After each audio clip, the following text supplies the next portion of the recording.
And when I got to the polls, I was out in the rain because the line was all the way out the building. Now, they vote in the basement. You know, so the line went all the way up the steps, all the way through the building, and all the way outside.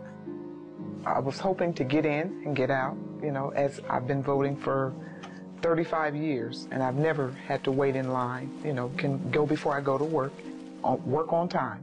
Well, that didn't happen this year. If you wanted to vote, you had to stand in line.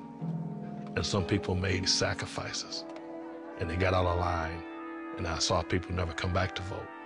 There is no reason, absolutely no reason, why people should have to wait 3 hours, 4 hours, 2 hours, whatever they had to wait, when I waited 5 minutes in my own precinct to vote.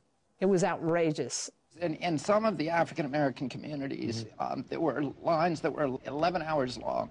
On average, black people had to wait 3.5 hours to vote, whereas white suburban residents had to wait less than 18 minutes. There was some volunteers there from various groups saying, this woman can't vote. They won't let her vote. She just fainted.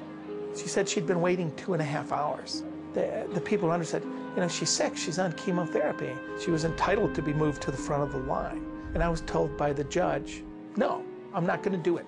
I'm the presiding judge here. All I remember is going outside to the woman was sitting down outside the school and saying, they won't let you vote, they won't move you up. And she said, I did my best. In some communities, the new voting machines speeded up the voting process. In others, there were simply not enough working machines. I got a call from a few of my fellow volunteers at Kenyon. And they said, Matt, you've got to get out here. It's turned crazy. Way to go. We got pizza coming in. The first time I got there, they said 4 hours, and then it turned into 6 hours, 8.5 hours, 9.5 hours. Certainly, that's not an isolated case. In the Ohio precinct where Kenyon College students voted, some students waited more than 12 hours. 2 machines served 1,300 registered voters. Each machine was expected to handle at least 600 people, more than 3 times the recommended federal guidelines. We had one precinct where there were 3 machines. One of them never worked. And this was from 9 o'clock in the morning. We made calls to the Board of Elections all day. And I was on the phone with the Board of Elections screaming at that point, we need another machine, we need something. Because at that point, other polling places were closed. There was no reason they couldn't bring in another machine. We got a lot of calls from voters upset because, you know, again, 2 precincts, why does this one have more machines than I do? Well, it was based on registration and some of those other estimates that we used. And the bottom line was there were not enough voting machines. Did the Board of Elections do this on purpose? Did he manipulate the distribution of voting machines? The Republican Party denies it. Even the Democrats, some of them say, no, well, it was just accidental. People cannot wait for a day to vote. Our role is to provide access to the right to vote. We are the gatekeepers of democracy. And if we do not provide enough equipment for the voters to access this process, then in fact we are suppressing their votes. I hope that those people that look like this is the first time they ever stepped in a voting booth, that looked like they had to bring their 3 kids with them, that I hope that this experience does not make them say the next time, we don't make a difference, that we can't change anything. That we sold them this, that it was important to do this.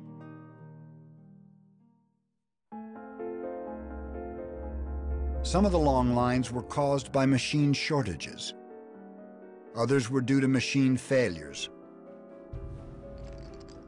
Thousands of voters reported machine malfunctions in 42 states.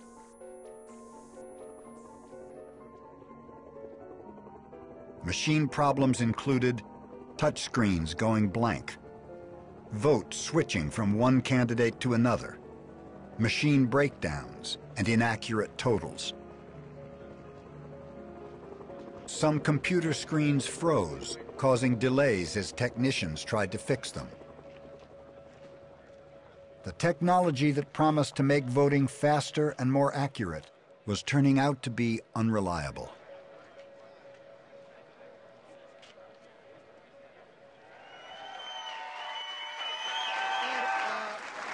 It seems to me that these electronic voting machines still have a few kinks. How concerned do you think we should be? Well, John, most of these voting machines run on the same rock-solid Windows platform that never crashes at your home or office. It's an exciting moment, John. We have finally arrived at a golden age of technology, a halcyon era in which...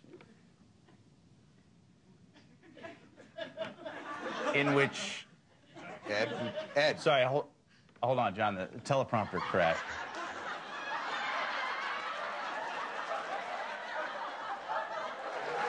Just give it a second. It's going to reboot.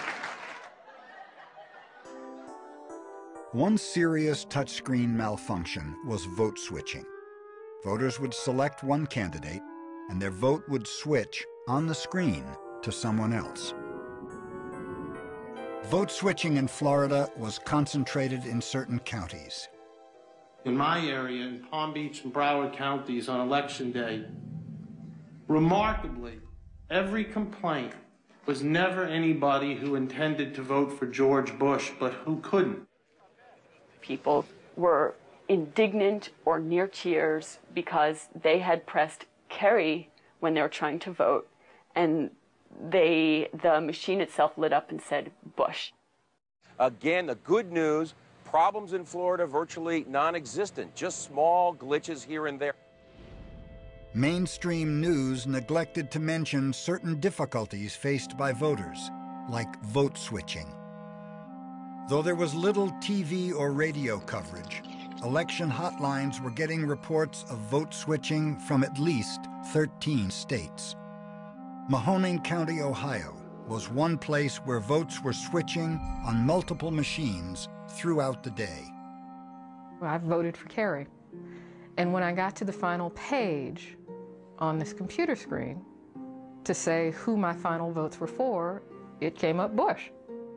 I pushed the square for John Kerry, and I almost went on to the next page before I realized that it was lighting up George Bush. I pushed my vote for John Kerry. Immediately, the vote jumps up and lights up the name of George Bush. Well, I screamed. There was chaos when people were coming out and saying their votes didn't register right. They were angry. Sorry, no, what it says is, how are you reconciling the discrepancy? And right away, one of the aides ran over to me, and she says, "Oh, push it again." That's been happening a lot. As I was leaving, there were people that were asking the poll workers to help them because the same thing had happened to them. And I thought to myself, you're not real computer literate. Did you push the wrong button? Then when I got out into my car, I was thinking, no, something happened to me. Something happened to me. That machine is not right. A few months after the election, we had a gathering here at the church. We met in the church basement. And one of the things that we did is just ask how many people know someone, not just a story, but know someone whose vote switched. And just in that room of 40 people, we knew 50.